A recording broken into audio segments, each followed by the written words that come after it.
Ação, uma interrompida aqui também na apresentação. Vamos lá. Bom dia, sejam todos bem-vindos. Brasília, 3 de agosto de 2020.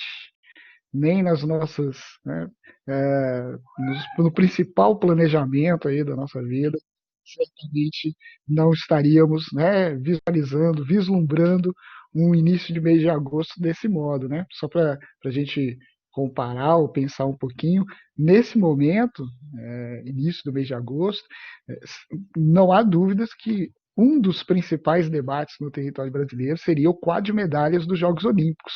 Aquela história, né, de todo mundo discutir por que o Brasil não aparece lá, né, bem ranqueado no quadro de medalhas, mas no final das contas muita gente não está disponível para fazer educação física, descobrir os seus dotes, treinar ou levar uma vida bem pesada de atleta.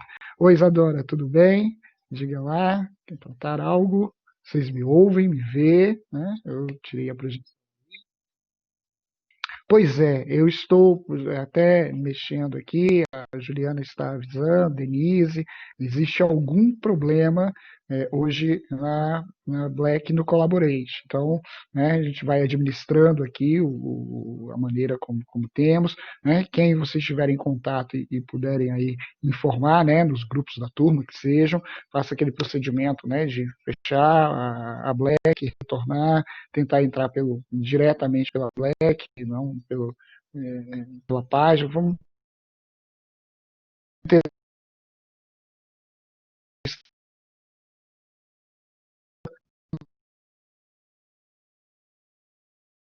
um pouquinho. Parece um sinalzinho aqui, não muito. Olha aí, cai.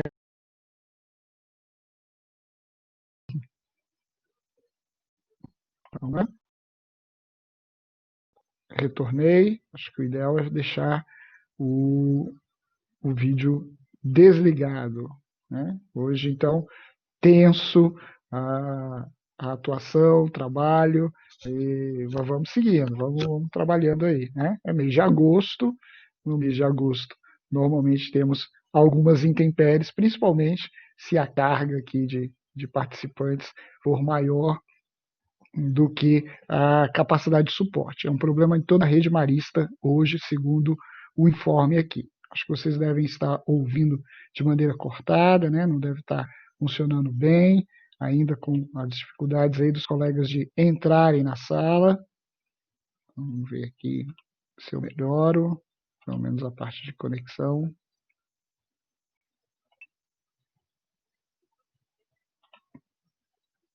Oi, me ouvem? Pode colocar aí no chat qual é o cenário, se vocês estão me vendo, se eu cair. Chegando mais gente.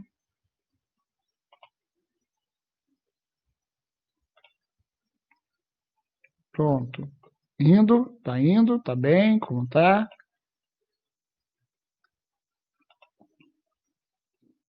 Sim, ótimo. Então vamos lá. Eu fechei a câmera aqui, acho que está escutando, ótimo. Então a gente vai de uma maneira, né, mais cadenciada hoje aí para ver se a gente consegue, na verdade, evitar qualquer contratempo. Como dizia, em Brasília 16 graus, eu costumo brincar com um colega gaúcho, para o brasiliense, qualquer temperatura abaixo dos 20 graus é inverno rigoroso. Então, nesse momento, nesses 16 graus, uma friaquinha danada. Né? Então, vamos avançando aqui, vamos continuando. Eu preciso, na verdade, lembrar algumas questões relevantes.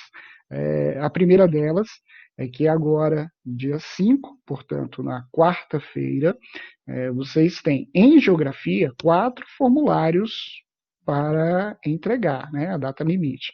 São 2 formulários do objetivo A, então, portanto, comigo, um sobre conceitos e teorias demográficas.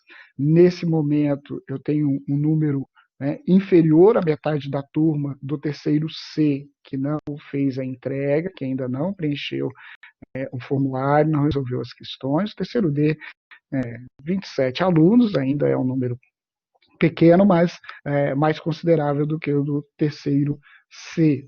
Né? Então, atentos aí quem ainda não fez o cumprimento das tarefas. Sobre o segundo formulário, também para o dia 5 do objetivo A, um formulário sobre migrações, aí o cenário é mais preocupante ainda. Nós temos, né, um número muito pequeno, né, em uma das turmas aí nós temos 6 pessoas apenas que resolveram questões, então está muito abaixo, muito distante do que é o razoável, então não deixe acumular, entendemos aí, falo no plural porque estou considerando todo o conjunto de professores, né, nós entendemos as demandas, a quantidade de tarefas que sobrecarregam todos vocês. Né? É um instante realmente diferente, como eu dizia há pouquinho, né? Nem nos melhores sonhos. Né? Imagina, né? Estamos aí 3 de agosto, como estaríamos, né?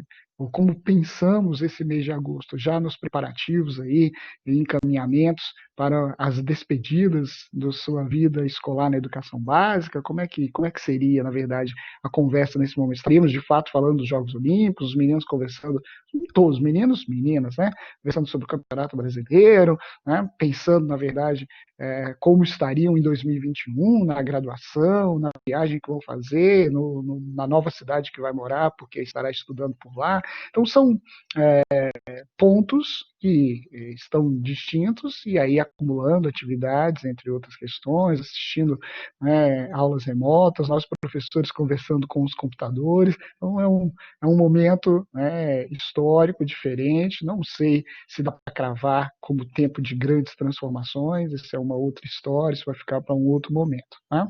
Bom, vejo que ainda muitos colegas apresentam dificuldade de inserção, né, de entrada na sala.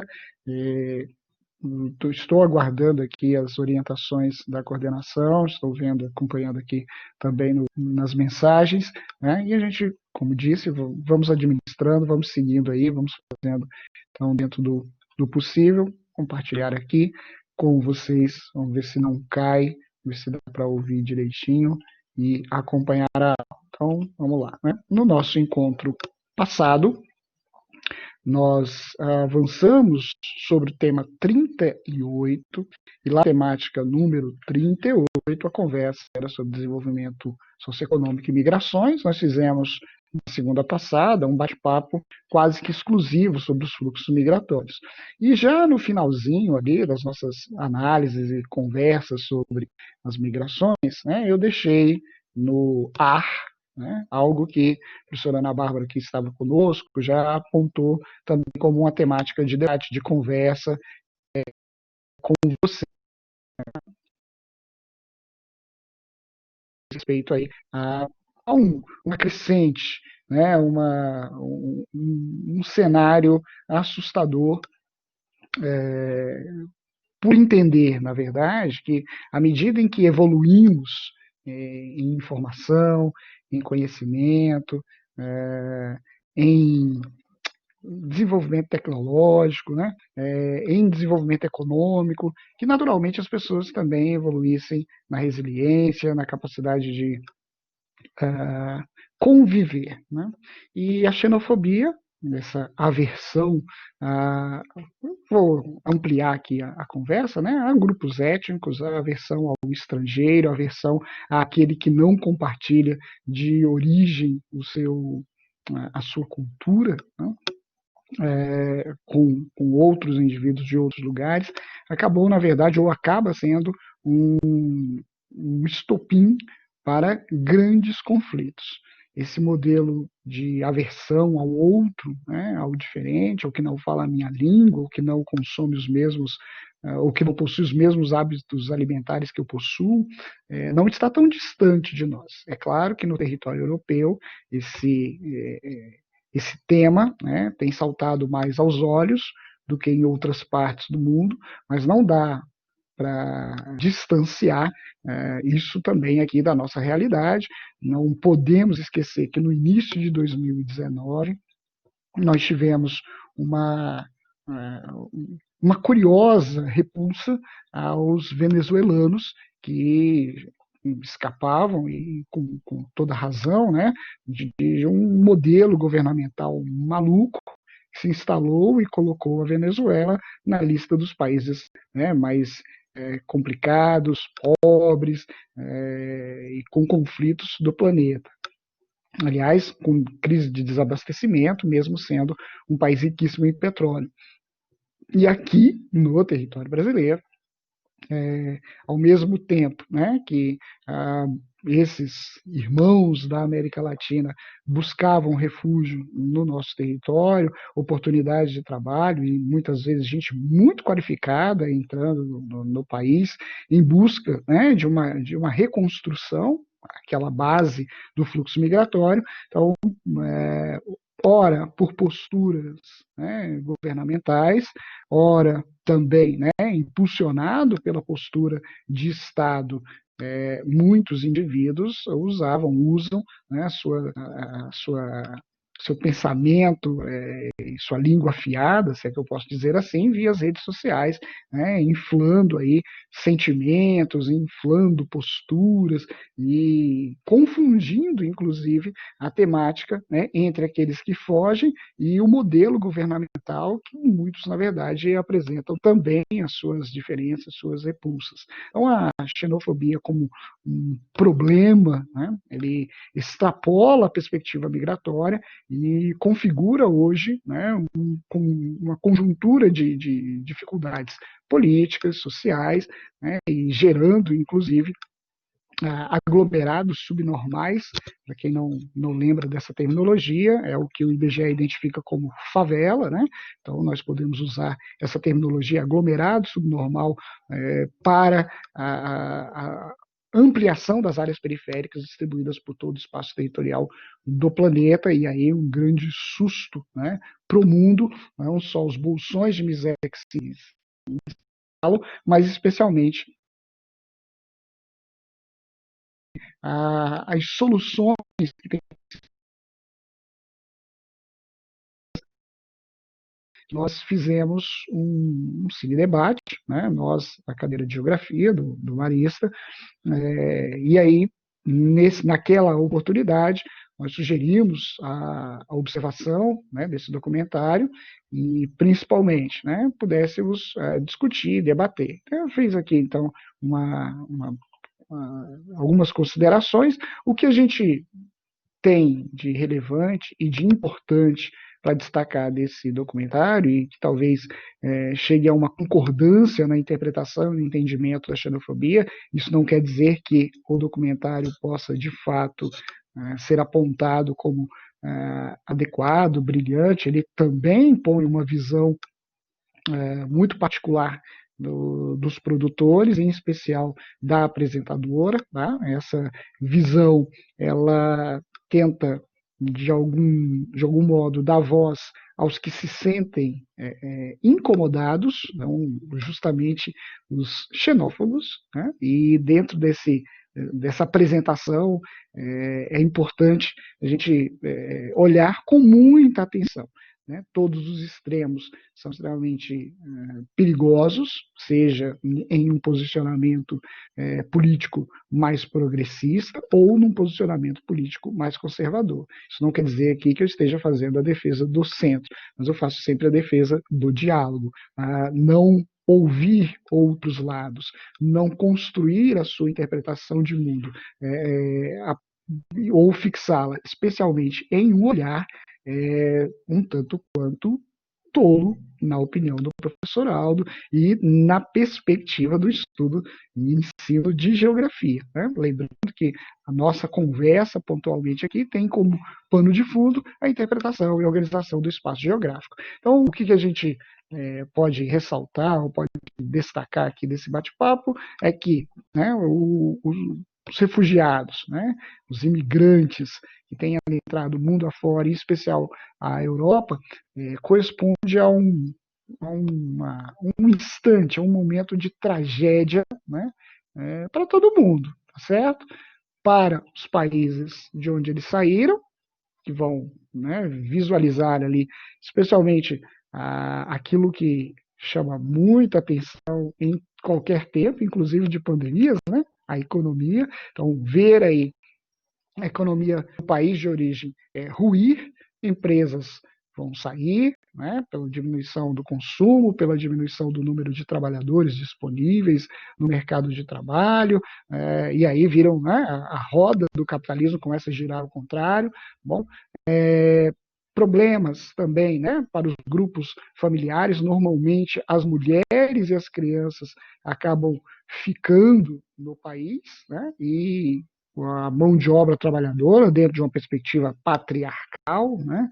O pai vai ali buscar outras oportunidades e certamente no país onde ele chega não vai ser ou não vai ter, entre aspas, uma vida fácil. E aí, claro, as famílias que ficam, as mulheres e crianças que estão ali aguardando, né, entram ou afundam num estágio e num estado de grande pobreza também. Aqueles que buscam os lugares, e o documentário fala um pouco com um fervor, né, desse tema, existem hoje traficantes, tá, desses refugiados, esses imigrantes, né, aquele coiote que a gente usa como terminologia para identificar indivíduos que facilitam a entrada nos Estados Unidos, principalmente, né, atravessando a fronteira México, né, esses personagens, eles também hoje existem no território europeu. Digo hoje, não que não existiam antes, mas estão mais evidentes, né, e esses traficantes humanos, eles cobram valores, né, bem elevados, bem expressivos, o que lá no documentário acaba sustentando a ideia que os mais pobres, os mais miseráveis, os que estão em maior situação de vulnerabilidade, são imediatamente os indivíduos que não conseguem sair do seu território, não conseguem fugir, né, da, entre aspas, desgraça. Então, permanecendo no seu país de origem, né, agora mais pobre, porque muita mão de obra saindo, muitas empresas abandonando também o espaço produtivo ou a localidade, ficam lá mais miseráveis ainda. Então, também é uma tragédia, né, considerando aí pagamento a esses indivíduos que muitas vezes fogem com dinheiro e aí é ruim para todo mundo. Tá? Então, alguns pontos aí que eu espero que vocês percebam, analisem. Claro que esse slide, né, está disponível lá na pastinha para que vocês consultem com mais atenção. A nossa conversa pontual para hoje, né, entra em um outro assunto, já o tema agora 39, intervenções demográficas. Então, se nós voltarmos às teorias demográficas, nós vamos recordar, nós vamos lembrar pontualmente de um conjunto de ideias defendidas lá por Malthus, né? E aí podemos pensar no casamento mais tardio, como ele apontava, nenhum cuidado com epidemias, né?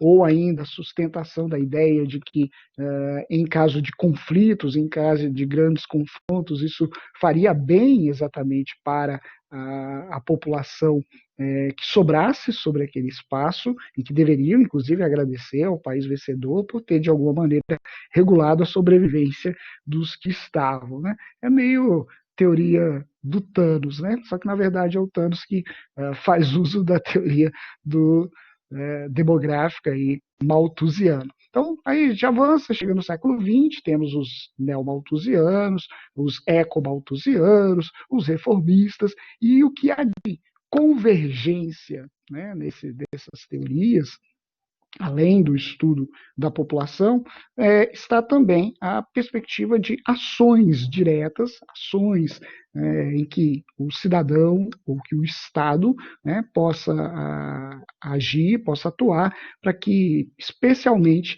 melhore as condições de sobrevivência, não sobrecarregue o uso da matéria-prima, dos recursos naturais disponíveis no planeta. Eu disponibilizei um link para vocês lá na pastinha de geografia, também na Black. Tem um texto muito instigante e espero que tenham a oportunidade de fazer a leitura. Tá? É um texto provocador. Bom, de antemão, já me isento aqui de de concordância com o material, e sugiro mesmo que você faça ali, né, a partir da sua leitura, tenha aí um olhar, como você entende a proposta de intervenção demográfica, considerando, né, de que estamos aí com uma crescente, né, acima dos 7 bilhões de habitantes no planeta, e que muitos já defendem com uma capacidade de esgotamento de recursos insuportável ao planeta. Há aqueles defensores mais ferrenhos de que esta é uma realidade irreversível, e há outros que dizem, não, reversível basta que posicionamentos, né, a organização populacional aconteça, e o Estado precisa ser um regulador muito eficaz nesse processo. Então, fica aí já a propaganda desse pequeno texto, eu acho que vale mesmo as considerações. Curioso é a sequência, por isso eu fiz questão de deixar o link, não fazer a cópia do texto, né? São os comentários, né? Como as pessoas se posicionam, como elas colocam, na verdade, as suas opiniões.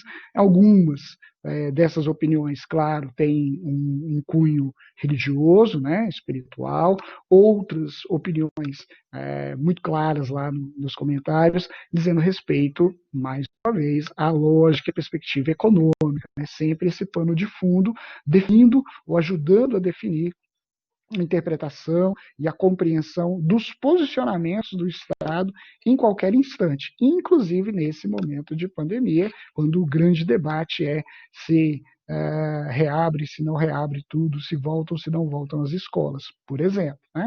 Então, lá no começo ainda a análise de que o comércio não deveria fechar, de que isso causaria ali grandes problemas econômicos. Ontem, já assistindo aí alguns programas, falavam da economia, da recessão, né, da economia planetária, mas que ao mesmo tempo o impulso que a reabertura, né, comercial terá nos próximos meses, provocando o maior crescimento da história de muitos países, inclusive os Estados Unidos. Sobre isso a gente vai conversar, coincidentemente, mais ao finalzinho do ano letivo, né, quando já estivermos aí no terceiro trimestre, e vai ser bacana tratar da geografia política, justamente no instante em que dados econômicos vão se apresentar, vão ser colocados aí à nossa disposição, favorecendo, inclusive, determinados governantes, e esse fato do aumento e grande crescimento histórico para os Estados Unidos pode ser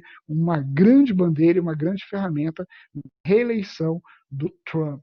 Né? Vamos aguardar as cenas dos próximos capítulos. Então, quando falarmos de intervenções demográficas pontualmente, estamos sempre cobrando as possibilidades de ação e intervenção para, né, neste caso, diminuir, controlar o crescimento da população. Então, a forma mais significativa, mais expressiva, né, mais importante que se possa ter para controlar o ritmo, né, de aumento, crescimento da população, ela, na verdade, pode, né, ser mais eficiente ou menos eficiente, de qualquer maneira, dentro desse cenário que nós chamamos de intervenções demográficas. Falávamos, né, lá nas teorias demográficas, a proposta do controle de natalidade, a famosa política do filho único, que é uma bandeira dos neomalthusianos, ou ainda, né, o planejamento familiar, colocado aí, na verdade, como solução por uma corrente contrária, os reformistas, pontualmente. Qualquer uma dessas intervenções demográficas, elas se apresentam como políticas antinatalistas. Em uma das aulas aí para trás, eu não vou me recordar se neste grupo ou se na aula do próximo horário, mas alguns alunos, né, comentavam aí no chat, apresentavam ali suas interpretações no chat, dizendo, com política antinatalista, controle de natalidade, brincar de Deus. Né? Tem um pouco disso mesmo, né? Essas ações e intervenções, algumas muito cruéis, né? A gente vai falar agora, já na sequência aí, do principal modelo, né, de intervenção, né, o controle populacional, né, no país, que mais ao pé da letra essa ideia de controle natalício ou de políticas antinatalistas. No caso, eles, né? Sempre eles, eu digo sempre, na perspectiva aí de que estão no olho do furacão, né? Para o bem ou para o mal, a todo instante nós lembramos da China, né? A China que, se nós fizéssemos aqui um bate-papo específico sobre o país, e isso acontecerá um pouquinho mais à frente, nós vamos ver que a China aparece em vários momentos da história da humanidade, né? Viveu seus instantes de altos e baixos, tem aí as suas grandes contribuições, né? Desde o desenvolvimento científico ao sistema de localização, né? São os responsáveis, por exemplo, pela criação da bússola, né? São também, né, responsáveis de uma grande obra, né? A famosa muralha. Alguns atribuem aí a invenção do macarrão, do futebol, né? Todas essas besteiras todas aí que a gente poderia encontrar em qualquer um desses sites ou revistas de curiosidades, mas que de fato chama atenção pelo histórico chinês e pelas grandes transformações que a China passou a partir da década de 30. Tem uma série de conflitos entre os progressistas e os comunistas, né, como se auto-intitulam. Depois a Revolução Chinesa, aí o Mao Tse-tung, né, que vai controlar ali o Estado chinês até os anos 70, e após o seu óbito, a China, né, tem a famosa frase, não importa se o gato é preto ou branco, importa que ele beba leite. Eles montam uma lógica capitalista a partir do olhar chinês. Ou, como mesmo, né, nós normalmente nas aulas de geografia discutimos ou apresentamos, o socialismo de mercado inventado pelo governo chinês. É claro que aí existem algumas particularidades e alguns empecilhos, como, entre outras coisas, né, o domínio de um partido único, de um governo único, portanto ditatorial, e, consequentemente, né, cheio de facilidades para imposições, o que facilita esse controle demográfico, essa política de filho na China é o seu modelo governamental, né? Então, as imposições são mais duras, né? São mais eficientes, considerando o lado do Estado, é lógico. Se nós pensarmos no outro país que também convive com o controle de natalidade, no caso a Índia, não há uma rigidez e uma facilidade de ação ou de atuação do Estado na imposição da política do filho único, por exemplo, né? Então, a China tem um pouco mais de 1,3 bilhão de indivíduos. Esse número, ele, quando a gente trata de população absoluta, e existe a desconfiança de que ele seja um pouco maior efetivamente do que isso que está registrado, e é importante explicar que essa desconfiança está no fato de não existir um controle mais intenso do número de filhos por família na área rural. Então, a China só vai ultrapassar o seu limite, né, ou só vai ser considerado um país urbano, essencialmente urbano, a partir, né, dos anos 2000, mais pontualmente entre 2008 e 2009, é o momento da transição. Hoje, algo em torno de 53, 54% da população chinesa vivendo nas áreas urbanas, ou seja, temos um contingente muito expressivo de moradores no ambiente rural, mesmo sendo um país altamente industrializado, né? Então, dentro desse cenário de, né, praticamente aí sozinha, né, ter um terço do planeta, exagero da minha parte, é claro, né, mesmo que a matemática não seja o meu forte, nesse momento é só lembrar que é um exagero para que você compreenda com um olhar mais atento, se a gente tiver aí, né, cada 7 pessoas, como o texto está aqui colocando, né, cada 7 indivíduos do planeta, pelo menos uma é um cidadão chinês. Então, não é só no campo da produção e imposição de mercado, existe aí, né, uma participação da população chinesa muito expressiva, muito significativa no contexto de organização do espaço mundo. Então, é claro que esse número elevado de indivíduos fez com que lá nos anos 70 o Estado chinês, espera aí, o que a gente vai fazer aqui?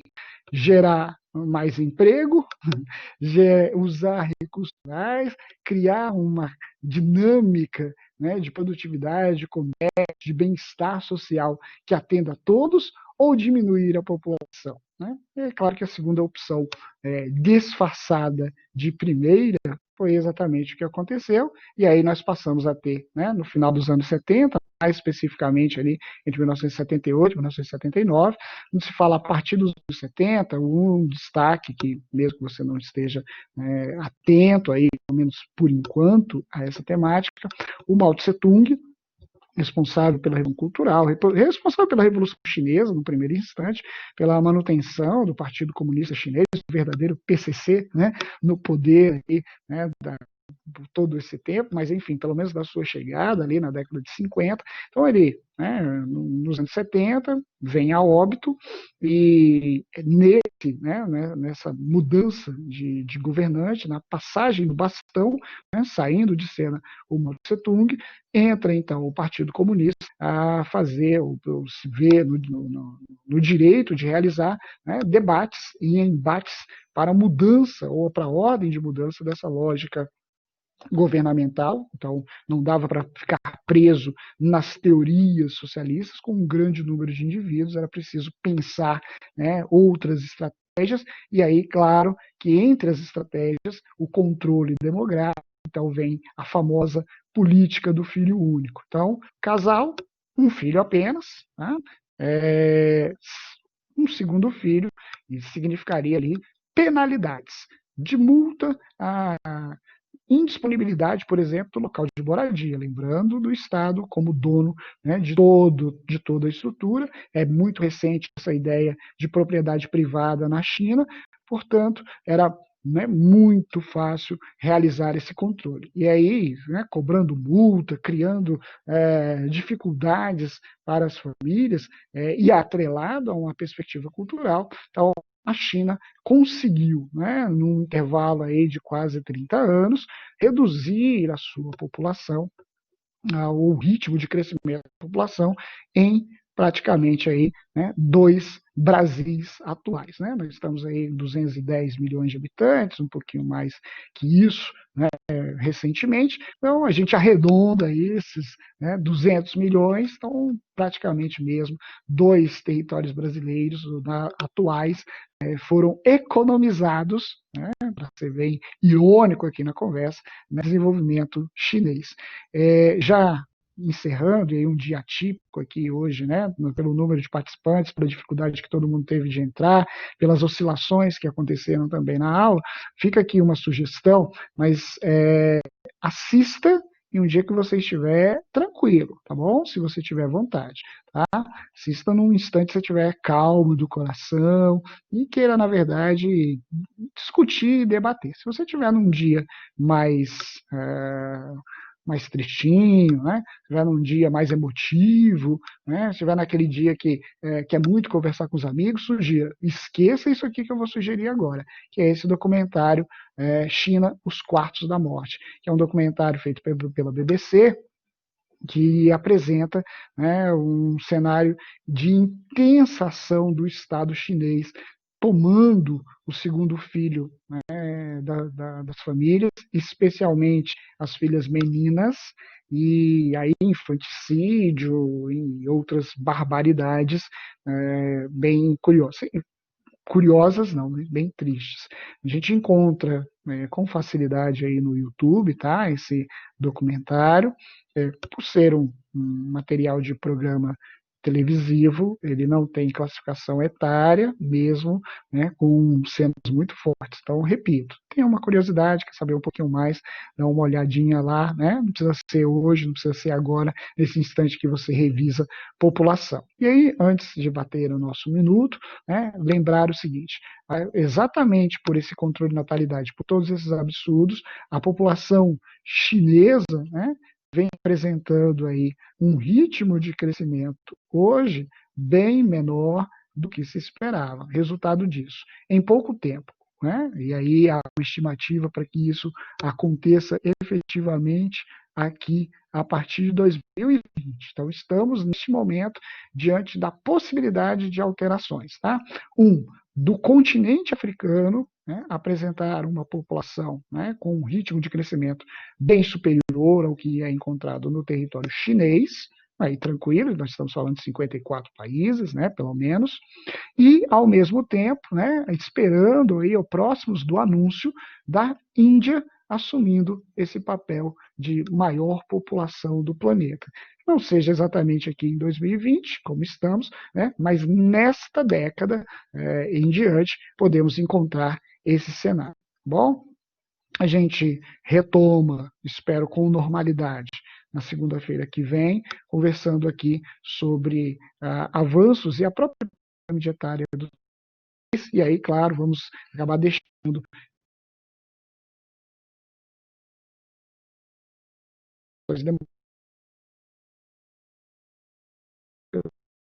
uma vez na população brasileira. Né? Obrigado aí pela presença, pela parceria, né? Hoje um pouquinho diferente, por todos os problemas que encontramos de conexão e de acesso, né?